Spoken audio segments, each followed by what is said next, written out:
Baiklah, terima kasih kepada saudara pengacara majlis. Izinkan saya mulakan forum kita dengan serangkap pantun. Melati kuntum tumbuh melata, sayang merbah di pohon cemara. Awal bismillah, mulanya kata Assalamualaikum, pembuka bicara. Baiklah, sebelum kita mulakan forum kita pada hari ini, izinkan saya memperkenalkan terlebih dahulu para panel yang berada di sisi saya pada hari ini.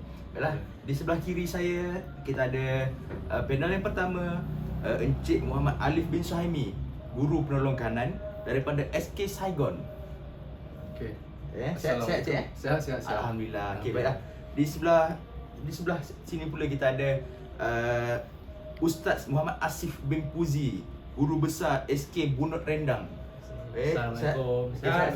Alhamdulillah sihat. Baiklah, di sebelah kanan saya pula kita ada Tuan Haji Muhammad Arif Abro bin Muhammad Jaiman, selaku pegawai PPD Gombak. Sihat Tuan Haji? Alhamdulillah. Alhamdulillah sihat je. Alhamdulillah. Baiklah. Dan di hujung sana sebelah kanan saya kita ada Sir Syafiq Nur Amirul bin Samsudin yang kita terbangkan khas daripada Borneo untuk menghadiri forum kita pada hari ini selaku penyedia PPKI SK Ranau di Sabah. Sihat Sir? InsyaAllah. Alhamdulillah sihat saya. Baiklah. Jadi untuk pengetahuan semua, kita punya tajuk forum pada hari ini ialah peranan pentadbir sekolah dalam membentuk kemenjadian murid berkeperluan khas di program pendidikan khas integrasi. Okey. Baiklah. Soalan pertama saya lah, kita terus jump to the question. Pada pandangan kita tanya pada panel pertama dulu lah. Okey, pada pandangan tuan sendiri, apakah peranan penting pentadbir dalam meningkatkan kemenjadian MBPK di PPKI ini? Kerana menurut Halahan dan Kaufman, pendidikan khas bermaksud pengajaran yang direka khas untuk memenuhi keperluan luar biasa bagi kanak-kanak yang luar biasa. Apa pandangan tuan? Okey, terima kasih kepada saudara moderator kita pada hari ini. Okey, saya teruskan kepada jawapan bagi soalan tersebut. Okey, peranan yang boleh dimainkan oleh para pentadbir untuk meningkatkan kemenjadian MBPK di kelas pendidikan khas integrasi ini, PPKI. Okey, yang pertama yang saya cadangkanlah, peranan yang boleh dilakukan oleh pentadbir adalah melaksanakan program pendidikan inklusif, iaitu PPI di sekolah. Okey, program pendidikan inklusif ini di mana terdapat beberapa MBPK daripada PPKI ini yang terpilihlah untuk diinklusifkan ke dalam kelas pendidikan inklusif. Pendidikan inklusif ini adalah membawa masuk murid daripada PPKI ditempatkan di kelas arus perdana bersama-sama dengan murid arus perdana. Tapi murid daripada PPKI ini kita tidak ambillah semua. Dia terpilih lah, kita tengok ada beberapa kriteria yang kita perlu lihat dan kita perlu pilih. Maksudnya kalau dia layak untuk diinklusifkan, kita boleh letak dia di dalam kelas arus perdana. Okey, untuk kemenjadian murid ni, jika murid ni diinklusifkan, maka kita dapat lihatlah contoh di sekolah-sekolah yang telah melaksanakan inklusi ini, dapat lihat perkembangan akademik dan sosial murid ni meningkat bila diinklusifkan. So saya bagi cadangan lah kepada para pentadbir sekolah ni melaksanakan program inklusi ini di sekolah bagi kita, untuk kita tingkatkan kemenjadian murid berkeperluan khas ini. Okey.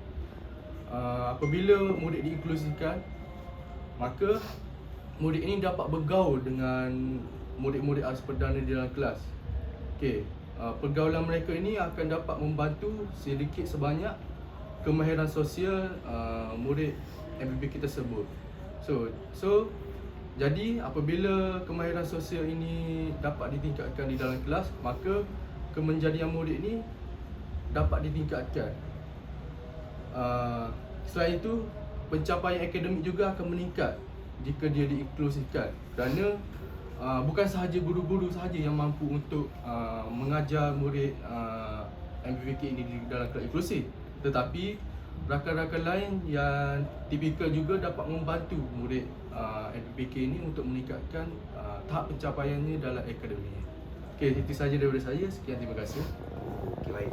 Jadi penerangan yang sangat padat daripada Encik Muhammad Alif tadi. Katanya program pendidikan inklusif tu penting untuk diwujudkan di sekolah supaya kemenjadian MBPK tu kita dapat lihat dalam PPKI ini. Baiklah, bergerak pada panel kita yang kedua, Ustaz Muhammad Asif. Jadi Ustaz, saya nak tanya pandangan Ustaz pula. Macam mana Ustaz rasa pentadbir ni boleh memainkan peranan untuk meningkatkan kemenjadian MBPK tu, Ustaz? Bismillahirrahmanirrahim. Terima kasih saudara moderator kita pada hari ini. Okey, menjawab kepada persoalan yang ditanya daripada moderator tersebut, poin yang saya ingin jelaskan ialah dari segi pengurusan sumber. Maksudnya di sini pihak pentadbir ini perlu menguruskan sumber yang diperlukan dalam pendidikan khas. Okey, kalau kita tengok pendidikan khas ini perlu dititik beratkan dari segi infrastruktur, kewangan, tenaga pengajar dan kemudahan yang diperlukan untuk menyokong keperluan MBPK. Okay, apabila kita melihat situasi murid-murid pendidikan khas ini, sebagai contoh, murid masalah pendengaran, mereka pastinya memerlukan satu alat bantu dengar untuk menyokong pembelajaran mereka dalam kelas. Maksudnya bila adanya alat bantu dengar ini akan dapat membantu murid-murid masalah pendengaran untuk mendengar penerangan daripada guru. Seterusnya, murid-murid masalah pembelajaran seperti murid-murid cerebrum palsy, yang mana pihak pentadbir ini boleh menyediakan peralatan yang seperti kursi roda untuk membantu mereka bergerak di sekolah tersebut. Jadi ini pastinya dapat memberi kemudahan kepada murid-murid dan membentuk kemenjadian murid di sekolah dan membantu mereka meningkatkan tahap kognitif dan seterusnya dari segi kemahiran seperti kamera motor halus dan kamera motor kasar. Itu saja. Okey, baiklah. Kita dapat dengar penerangan daripada orang yang berpengalaman lah selaku guru besar di SK Bunur Rendang. Jadi apa yang kita dapat rumuskan yang dikatakan oleh Ustaz Asif sebentar tadi, pengurusan sumber yang betul daripada pihak pentadbir, mungkin kewangan yang masuk dan sebagainya, perlu ada lah. Maknanya perlu ada pengurusan sumber yang betul supaya kita dapat bentuk kemenjadian murid tu, supaya kita dapat salurkan dengan cara yang betul. Baiklah, kita pergi kepada panel kita yang ketiga pula. Ini juga orang yang arif dalam bidang pendidikan lah, selaku pegawai PPD kan. Baiklah, Tuan Haji. Tuan Haji, saya nak tanya pandangan Tuan Haji pula. Sepanjang pengalaman Tuan Haji, Tuan Haji rasa apa sebenarnya peranan yang lagi penting ataupun peranan lain pihak pentadbir sekolah ni untuk tingkatkan kemenjadian MBPK dekat PPKI ni? Okey, Bismillahirrahmanirrahim. Okey, bagi saya, pendapat saya merasakan pentadbir sekolah perlu memberikan latihan ataupun ruang untuk guru-guru ni meningkatkan kemahiran mereka untuk mengajar murid-murid berkeperluan pendidikan khas. Okey, di sekolah, untuk pengetahuan umum, di sekolah guru-guru sentiasa melakukan ladap ataupun kita panggil latihan dalam perkhidmatan. Jadi pentadbir perlu menyediakan latihan ladap ini yang berkaitan dengan pendidikan khas, sebab bukan semua sekolah dan bukan semua guru mempunyai pengetahuan mengenai pendidikan khas. Contohnya seperti sekolah kebangsaan biasa yang tiada program PPKI. Jadi guru-guru situ mungkin tidak terdedah dengan MBPK ini. Jadi dengan menggunakan latihan yang diberikan oleh pentadbir ini dalam program ladap ini, jadi pentadbir dapat memberikan pendedahan kepada guru-guru untuk cakna dengan apa yang diperlukan untuk mengajar murid berkeperluan pendidikan khas ini. Okay, sebagai contoh, mungkin pentadbir boleh membuat ladap dengan topik-topik seperti program inklusif ataupun pendekatan pengajaran yang khusus untuk murid-murid berkeperluan khas yang tertentu. Contohnya untuk murid pendidikan khas masalah pendengaran mungkin memerlukan pendekatan secara visual kerana mereka kurang dari segi pendengaran. Manakala murid pembelajaran juga mungkin memerlukan cara-cara pengajaran yang tertentu supaya dapat menarik perhatian mereka. Okey. Daripada situ, apabila guru ni mempunyai kemahiran yang tinggi untuk mengajar sesuatu murid MBPK ni, secara tak langsung murid MBPK ni akan dapat menerima menerima pembelajaran dengan lebih baik, dan murid pun juga lebih mudah memahami sesuatu topik yang diajarkan oleh guru. Bila murid ini dah faham, macam contoh macam kita dah faham apa yang kita belajar kan. Contoh saya ajar dan awak faham. Jadi sudah tentu kemenjadian itu adalah tinggi untuk murid-murid MBPK berkeperluan pendidikan khas ini. Okey, sikit lagi saya tambah. Dan semasa program ladap ini juga pentadbir boleh berkongsi pengalaman mereka yang telah sebelum pentadbir ini kan, untuk menjadi pentadbir memerlukan pengalaman beberapa tahun. Jadi pengalaman beberapa tahun, contoh 10 tahun itu boleh berkongsi kepada guru-guru baharu yang kurang pengalaman ini dan memberi tips-tips macam mana untuk mengajar murid-murid berkeperluan pendidikan khas ini. Okey, itu pada pandangan saya. Okey. Baiklah, terima kasih Tuan Haji untuk penerangan yang sangat padat. Mungkin itu memang orang kata daripada pengalaman yang beliau yang dah lama dalam PPD Gombak ni. Baiklah, jadi kita dapat rumuskan apa yang Tuan Haji sampaikan tadi. Pihak pentadbir ni perlu sediakan latihan kepada guru-guru. Terutama macam kita tahulah, bila di PPKI ni ada guru daripada Arus Perdana dan sebagainya. Betul Tuan Haji? Ya, betul. Jadi bila ada guru daripada Arus Perdana ni, mereka perlu tahu apa yang mereka perlu bagi pada MBPK ni. Betul? Baiklah. Okey. Jadi bagi menamatkan pusingan pertama, kita teruskan kepada ahli panel kita yang keempat, iaitu Sir Syafiq. Okey, Sir Syafiq jauh terbang daripada Sabah Sir. Ya, betul. Jauh Sir. Okey, baik. Sir Syafiq, saya nak tanya Sir pula. Kalau berdasarkan pengalaman Sir di Sabah, apakah sebenarnya peranan pentadbir sekolah kalau nak tingkatkan kemenjadian MBPK di PPKI?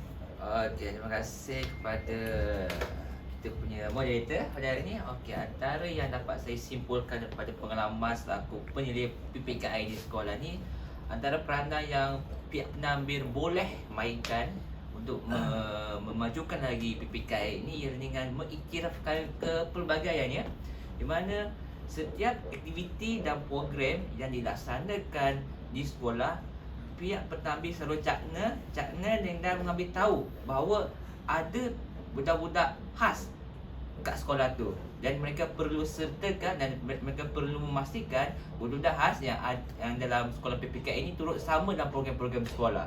Di mana apa yang saya kata ialah macam mengiktirafkan kepelbagaian itu seperti zero reject polisi lah. Jadi pihak pentadbir juga perlu menerapkan ataupun menekankan guru-guru semua, termasuklah guru-guru pada Arus Perdana untuk tidak mensisihkan jugalah murid khas ni. Mereka juga perlu sentiasa berkomunikasi, perlu sentiasa berinteraksi dengan budak-budak khas ni agar perkembangan sosial budak khas ni apa lagi ditingkatkan lagi. Jadi mereka akan dapat menyesuaikan diri mereka untuk bergaul dengan satu komuniti tipikal lah kita boleh panggil. Jadi apa yang saya boleh ringkaskan ialah pihak pentadbir ni adalah satu pihak yang sangat-sangat penting dalam memastikan program pendidikan khas inklusif di sekolah ni berjalan dengan lancar dan mampu untuk mencapai objektif lah dalam sistem pendidikan kita, ialah untuk memastikan tak ada budak-budak khas atau murid khas yang tercicir daripada sistem pendidikan kita. Itu sahaja yang dapat saya simpulkan lah. Okey, baik. Jawapan yang ringkas tapi padat sebenarnya daripada Sir Syafiq sebentar tadi. Apa yang dikatakan ialah mengiktiraf kepelbagaian. Okey, jadi sebab macam kita tahulah, betul lah, bila kita dah iktiraf kepelbagaian tu, barulah murid-murid ni rasa diterima di sekolah tu, betul? Betul. Okey, baiklah. Jadi tamatlah sudah pusingan pertama forum kita sebentar tadi yang sangat padat dengan pelbagai input daripada ahli-ahli panel kita. Jadi kita akan beralih kepada pusingan kedua forum kita. Okey. Jadi pusingan kedua forum kita berkait dengan pihak sokongan, kumpulan sokongan. Okey, jadi menurut Sher dan Baur pada 1991, khidmat sokongan sepenuhnya merangkumi interaksi setiap anggota di sekolah yang melibatkan antara guru dengan ibu bapa, murid berkeperluan khas dan juga murid-murid lain dalam kelas biasa. Okey.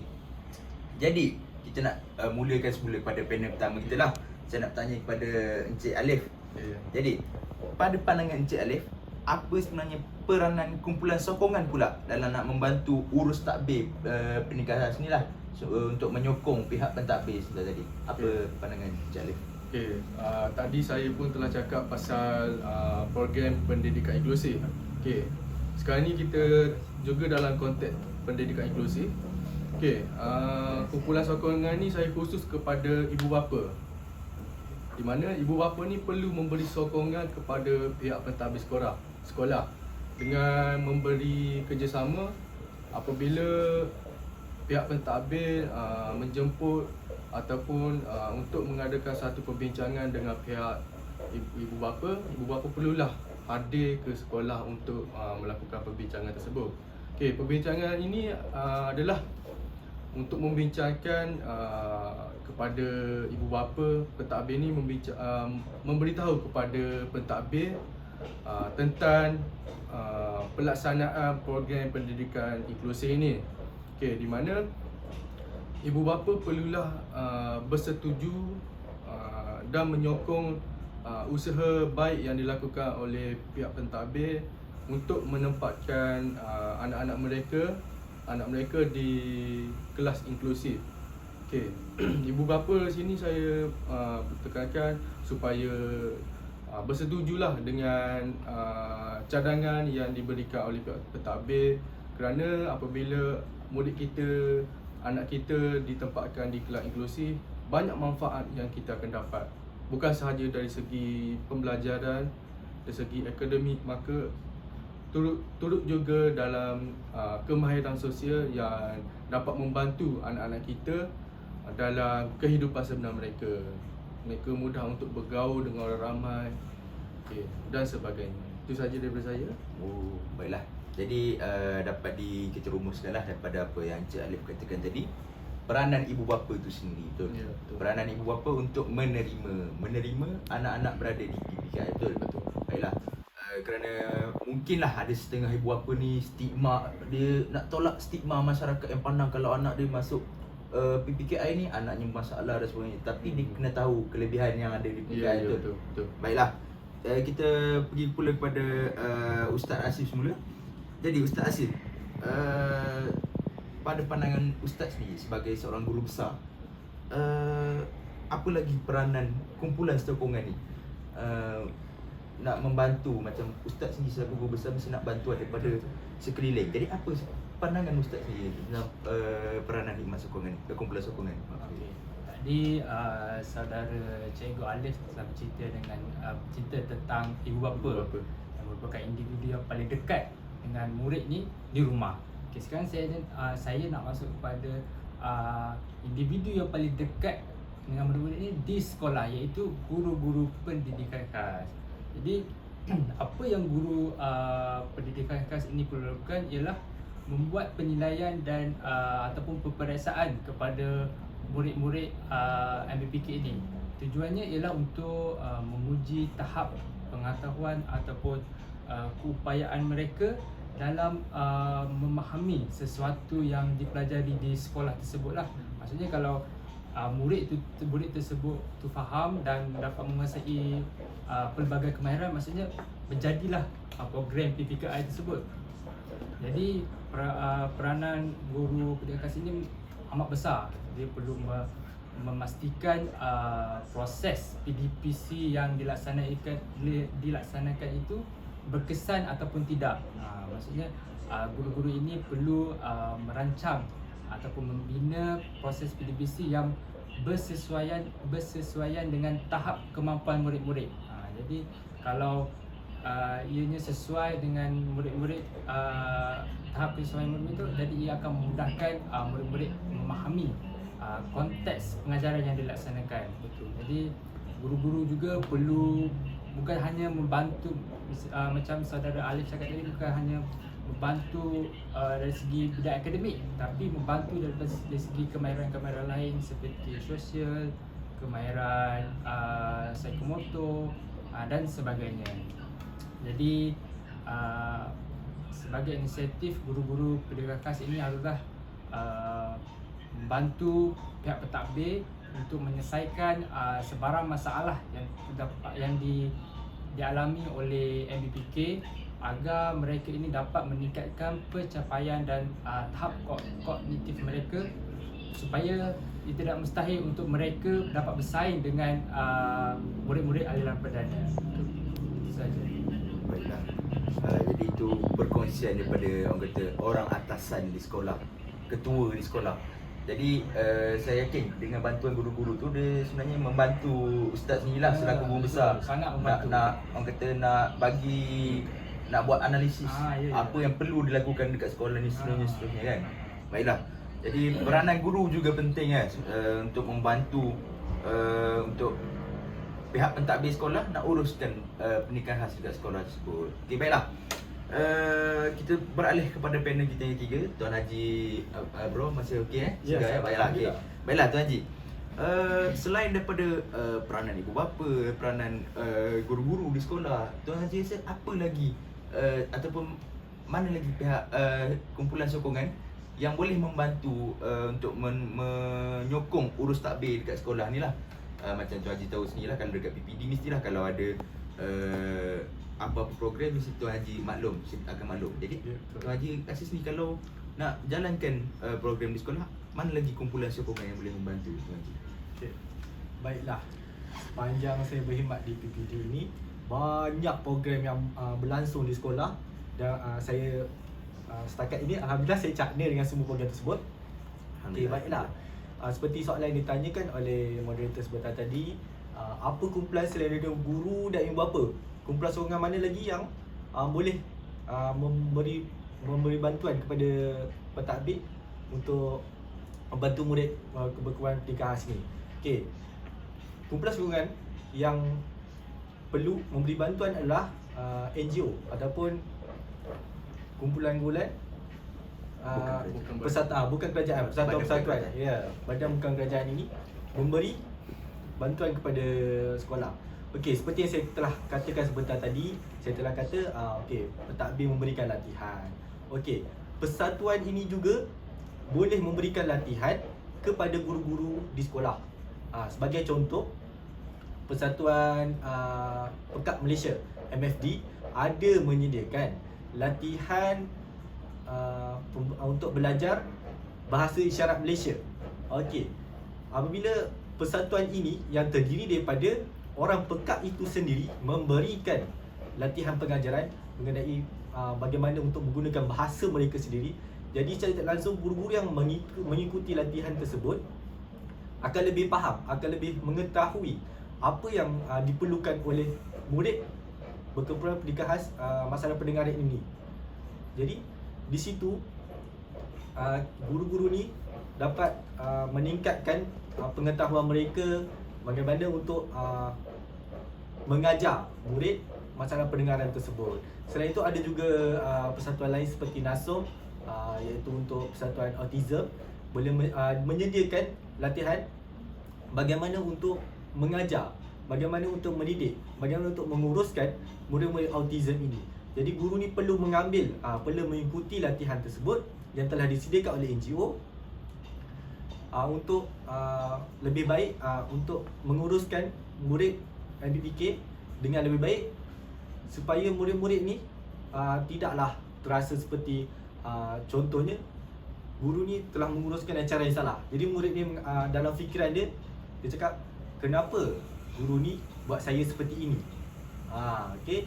Jadi guru-guru perlu tahu bagaimana untuk menguruskan murid-murid ini, apa yang perlu dibuat. Contoh kalau murid sedang mengalami tantrum. Jadi apa yang guru ni perlu buat untuk menyelesaikan masalah tersebut.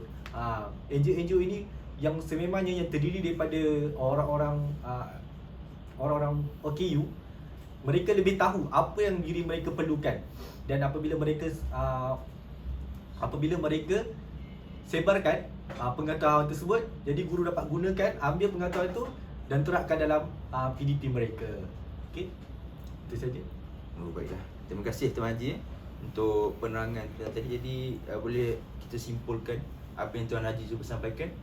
Peranan badan bukan kerajaan juga sangat penting.